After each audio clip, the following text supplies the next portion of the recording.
আর আজকের দিনে আমাদের ইমানের আলোচনা খুব বেশি করে করা দরকার।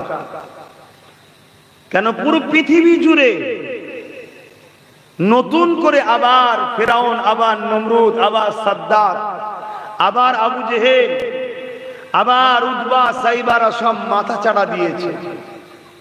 টার্গেট ইসলাম ও ইসলামের অনুসারীদের ঘরে মুছে দেব।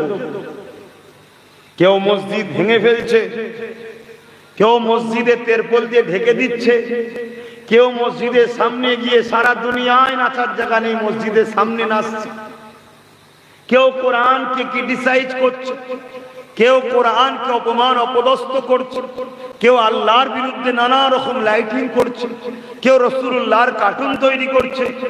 পুরো পৃথিবী যেন ইসলামের পিছনে লেগেছে। আলহামদুলিল্লাহ, এটা আজকে নতুন নয়, যুগে যুগেও ছিল। পুরো পৃথিবী ইসলামের পিছনে লাগা মানে প্রমাণ হচ্ছে ইসলাম সবার আগে আছে। জোরে বলুন সুবহানাল্লাহ, আরো জোরে বলুন সুবহানাল্লাহ। কিন্তু সমস্যা একটা জায়গায়, সেই সমস্যাটা হলো এটাই, এটা তো নতুন লাগেনি, আগেও তো লেগেছিল, কিন্তু আমাদের সিনার পাওয়ার ছিল আগে, ঈমান মজবুত ছিল। আজকে আমাদের ঈমান দুর্বল হয়েছে, তাই যুগে যুগে আমাদেরকে মিটাতে চেয়েছে। কিন্তু যুগে যুগে যারা মিটাতে চেয়েছে, হয় তারা ইসলাম কবুল করেছে, আর নয় আল্লাহ তাদেরকে মিটিয়েছে। আমাদেরকে কিন্তু আল্লাহ বিজয় প্রতিবারই দিয়েছে। জোরে বলুন সুবহানাল্লাহ। ইতিহাস বলছে, আমরা যদি আমার নবী পাক থেকে শুরু করি, তার আগে অনেক ইতিহাস রয়েছে। রাসূলুল্লাহ থেকে যদি শুরু করে, আমার নবী পাকের সাহাবাদের উপরে কত অত্যাচার করেছে।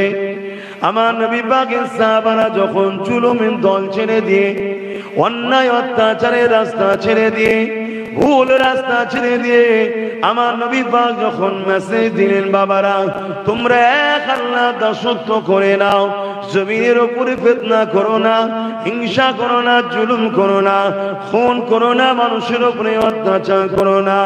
এই মেসেজটা পাওয়ার পরে আমার নবী পাকের হাতে হাত দিয়ে যখন সাহাবা হুজুররা ঈমানের কলেমা পড়েছিল, ওই সাহাবা হুজুরদের উপরে কত অত্যাচার হয়েছিল। গরম বাড়ির উপরে শুইয়ে দিয়ে, মরুভূমি পাথর এলাকা, তার উপরে শুইয়ে দিয়ে বুকে ভারী পাথর পর্যন্ত চাপিয়ে দিয়েছে।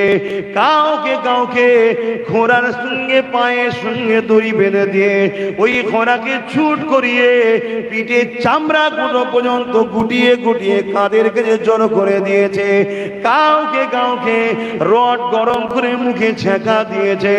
এইভাবে বিভিন্ন দিক দিয়ে অত্যাচার করেছে। তবে শুনে রেখে দেন, অত্যাচারীরা অত্যাচার করতে করতে হাঁপিয়ে গেছে। সাহাবা হুজুররা আল্লাহ ও নবীর প্রেম ভালোবাসা দিতে দিতে দিতে, ঈমানের কলেমা পড়তে পড়তে আল্লাহ জান্নাতি হয়ে গেছে।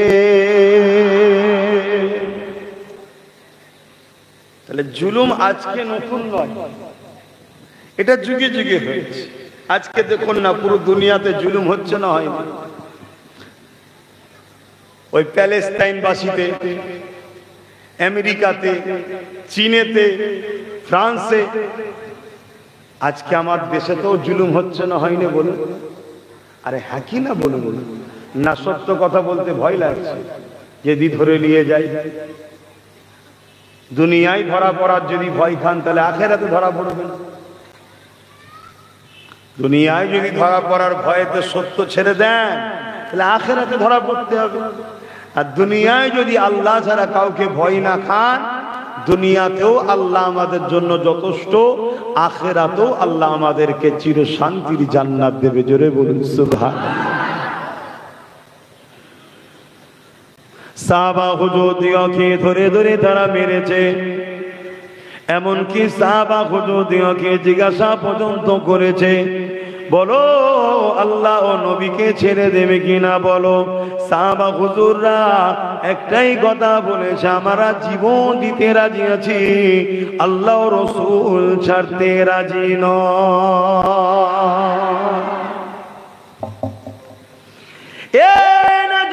তরুণেরা আজ তারা প্ল্যান তৈরি করে প্রথমে আমাদের ঈমানকে যারা নষ্ট করছে, তারপরে সামান্য সামান্য অর্থের বিনিময়ে মুসলিম সমাজ আজকে আমরা বেঈমানদের কাছে বিক্রি হয়ে যাচ্ছি। কেননা তারা যুগে যুগে আমাদের উপরে জুলুম চালিয়ে দেখেছে, কোনোভাবে আমাদেরকে রুখতে পারেনি।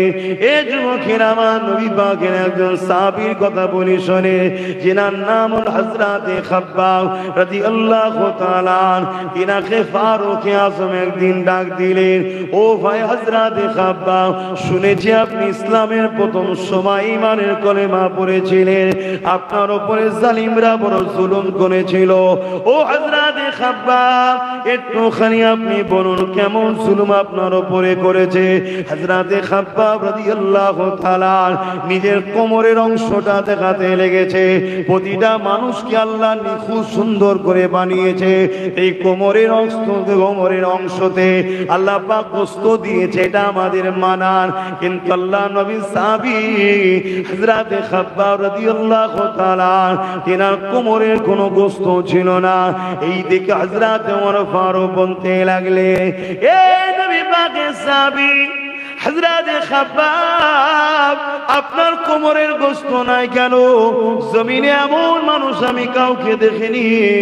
হযরতে খাব্বাব রাদিয়াল্লাহু তাআলা বলেছিলেন, ভাই ওমর, আল্লাহ পাক আমাকে কোমরের সুন্দর গোশত দিয়েছিল, কিন্তু আমি আল্লাহকে আল্লাহ বলার জন্য, নবী মুহাম্মদ রাসূলকে রাসূল বলে মেনে নেওয়ার জন্য, ইনসাফের পক্ষে দাঁড়ানোর জন্য, ইনসানিয়াতের পক্ষে দাঁড়ানোর জন্য, সত্যের পক্ষে দাঁড়ানোর জন্য, মানবতার পক্ষে দাঁড়ানোর জন্য, গরিবের পক্ষে দাঁড়ানোর জন্য, এক কথায় আল্লাহ নবী দেখানো রাস্তায় চলার জন্য জালিমরা আমাকে ধরে নিয়ে গিয়ে আগুন তৈরি করেছে, কাঠ দিয়ে আগুন জ্বালিয়েছে। ওই আগুনের উপরে আমি খাব্বাবকে হাতে পায়ে রশি দিয়ে বেঁধে ওই আগুনের উপরে বসিয়ে দিয়েছিল। এ যুবক, একটা বার ভেবে দেখো, এই শাস্তির পরীক্ষা তো এখনো আল্লাহ আমাদেরকে নেয়নি।